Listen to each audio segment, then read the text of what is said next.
অপূর্ব স্বাদের এই কাচ্চি বিরিয়ানিটি কীভাবে তৈরি করেছি। আসসালামু আলাইকুম। আজকে দেখাবো খুবই সুস্বাদু এবং মজাদার অপূর্ব স্বাদের এক কাচ্চি বিরিয়ানি কিভাবে তৈরি করেছি আমি। প্রথমে আমি চালগুলোকে ভালো করে ধুয়ে পরিষ্কার করে নিলাম। পরিষ্কার করে পানি দিয়ে ঝরিয়ে ফেলে এবার গরম পানির ভিতর আমি ফুটন্ত গরম পানির ভিতর চালগুলো সমস্ত মশলা উপকরণগুলো দিয়ে দিলাম। আদা বাটা, রসুন বাটা এগুলো দিয়ে আমি এখন মাংসটাকে সিদ্ধ করতে দিয়ে দিলাম। মাংসটাকে যখন ভালো করে সিদ্ধ হয়ে যাচ্ছে, আমি সুন্দর করে মশলাটাকে মাখিয়ে তারপরে আমি একটা প্রেশার কুকারে এটাকে সিদ্ধ করতে দিয়ে দিলাম। কিছুটা পেঁপেও দিয়ে দিয়েছি, পানি দিয়ে দিলাম। আর এদিকে আমার চালটা আমি 60% সিদ্ধ করে উঠাই নিলাম। এদিকে আমার মাংসটাও হয়ে গেছে। পেঁয়াজ দিলাম বেরেস্তা করার জন্য। আলুগুলো আমি জাফরান আর লবণ দিয়ে ভাজার জন্য রেডি করছি। এদিকে আমার বেরেস্তাটা হয়ে গেছে। বেরেস্তাটা আমি তুলে ফেললাম। ওই একই তেলে আমি দিয়ে দিলাম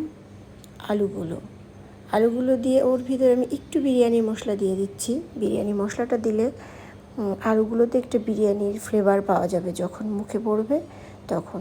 এগুলোকে আমি লাল লাল করে সুন্দর করে ভেজে তুলে নিচ্ছি। অন্যদিকে আমি গুঁড়ো দুধ আর তার ভিতরে একটু জাফরানের গুঁড়া দিয়ে পানি দিয়ে মিক্সড করে একটা গ্রেভি তৈরি করে নিচ্ছি। গ্রেভিটা তৈরি করা হয়ে গেলে আমি এগুলোকে একটা সাইডে রেখে দিচ্ছি। আর এইদিকে আমার ওই হাফ সিদ্ধ চালগুলোর ভেতর আমি বেরেস্তা, কাঁচামরিচ, তারপর কিছুটা আলু, বিরিয়ানি মশলা আর কেওড়া জল দিয়ে আর কিছুটা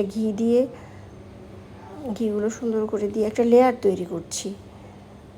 এর ভিতরে আমি দিয়ে দিচ্ছি আমার সেই কষানো মাংসগুলো, সফট মাংসগুলো দিয়ে আমি এবার আবার কিছুটা পোলাও রাইস দিয়ে ওই 60% সিদ্ধ রাইস দিয়ে আমি ওই একইভাবে আলু দিয়ে তারপরে বেরেস্তা দিয়ে ঘি, তারপর ওই যে গ্রেভিটা বানিয়েছিলাম ওটা, জর্দার আর কিছুটা বিরিয়ানি মশলা দিয়ে এরপর মাংসগুলো সুন্দর করে বিছিয়ে দিয়ে আমি আবারও দিয়ে দিচ্ছি ওই পোলাও চালগুলো, হাফ সিদ্ধ পোলাও চালগুলো।